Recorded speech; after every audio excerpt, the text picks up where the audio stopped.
Ah bon, voilà une nouvelle qui nous fait sursauter.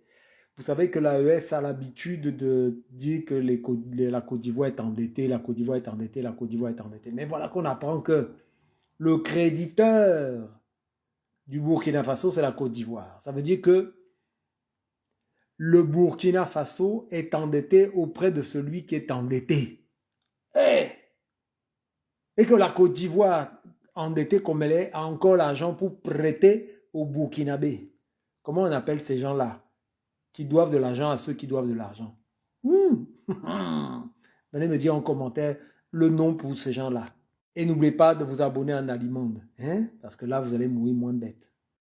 Et donc, mesdames et messieurs, comme je vous disais hier, la Côte d'Ivoire est un petit pays de 322 462 km², situé en Afrique de l'Ouest, et un pays qui fait grande différence parce qu'un pays qui, à des moments où les gens s'attendent le moins, produit des intellectuels qui font la différence. Je veux parler de Félix Houphouët-Boigny, je veux parler du docteur président Alassane Ouattara et de bien d'autres personnes. Et ce pays-là, à l'époque des indépendances, était accusé de faire le jeu de la France. Houphouët a été accusé de tous les noms d'oiseaux. Aujourd'hui encore, en 2024, Alassane Ouattara a fait de la Côte d'Ivoire la sous-préfecture de la France. Lui-même donc sous-préfet de la France, Alassane Ouattara n'a pas du tout honte à surendetter la Côte d'Ivoire. Alassane Ouattara a tellement surendetté la Côte d'Ivoire qu'aujourd'hui, les opposants ivoiriens courent partout pour dire que la Côte d'Ivoire va mal. Et c'est cette Côte d'Ivoire surendettée qui aujourd'hui est le pays qui donne crédit à un pays de l'AES. Et de surcroît, le pays le plus arrogant de l'AES, qu'on appelle le Burkina Faso. Or donc, ça veut donc dire que être un pauvre au paradis est mieux que être un riche en enfer. Ça veut donc dire que la sous-préfecture de la France, la sous-préfecture la plus endettée, c'est cette sous-préfecture de la France-là. Quand elle finit avec ses crédits, avec son endettement qui fait peur à tout le monde là, c'est elle qui vient pour donner crédit au campement de la Russie, le campement le plus populaire de la Russie qu'on appelle le Burkina Faso.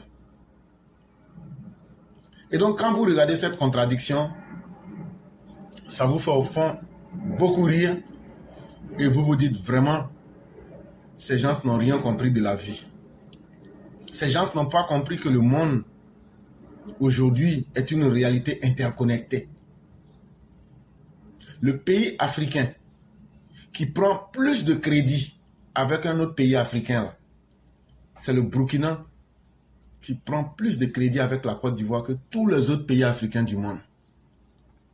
Mais allez dire à Ibrahim à la gueule renversée 7 fois. Il va tourner, tourner, tourner. Notre crédit là, vous allez payer. Il va tourner, tourner, tourner. Si tu es fâché là, les millions de Burkinabés qui sont en Côte d'Ivoire là, il faut les prendre et puis tu leur dis rentrez. Mais avant de rentrer là, il faut dire à la Russie, ils n'ont qu'à payer tous les crédits qu'on a sur vous. Là, après ça, là, vous allez devenir souverain. Sinon, tant que vous êtes le pays africain qui doit le plus de dettes de crédit à la Côte d'Ivoire, vous ne serez jamais souverain. Ça va te piquer dans ton cœur. Mais ça, c'est une vérité. Pour être souverain, là, on ne prend pas crédit avec sous-préfecture de la France. Et en plus de sucre, la Côte d'Ivoire. Et donc, là, il faut payer ça. Pour être souverain, là, tu dis à tes populations, venez, aujourd'hui, j'ai les moyens de m'occuper de vous.